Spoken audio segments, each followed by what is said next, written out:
నమస్తే ఫ్రెండ్స్, మనం ఇప్పుడు కామారెడ్డి నుంచి హైదరాబాద్కు వెళ్ళే నేషనల్ హైవే మీద ఉన్నాము. జంగంపల్లి వద్ద తీవ్రమైన వాతావరణ పరిస్థితుల వల్ల నిన్న రాత్రి నుంచి కురుస్తున్న భారీ వర్షాలకు నేషనల్ హైవే పూర్తిగా బ్లాక్ కావడం జరిగింది. దాదాపు 25 కిలోమీటర్ల మేర వాతావరణ పరిస్థితులు అత్యంత దారుణంగా ఉన్న నేపథ్యంలో మనం చూడొచ్చు, బండ్లు కూడా కొట్టుకుపోయే పరిస్థితి.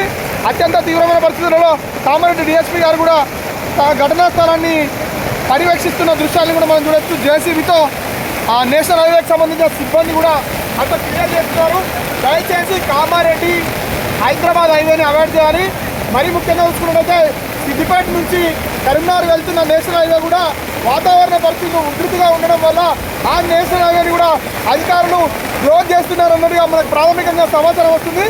ఎప్పుడు కూడా వాతావరణ పరిస్థితులు అత్యంత ఇబ్బందికరంగా ఉన్నందున ఎవరు కూడా ఇక్కడ ట్రావెల్ చేయవద్దని ప్రజలందరినీ కూడా కామారెడ్డి కలెక్టర్ గారు విజ్ఞప్తి చేయడం జరుగుతుంది.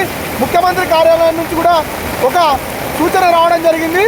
ఈ వాతావరణ పరిస్థితులు బాగాలేనందున దూర ప్రజలందరినీ బంద్ చేసుకొని ప్రజలంగా ఇళ్లలో ఉండాల్సిందిగా కోరుతున్నాము.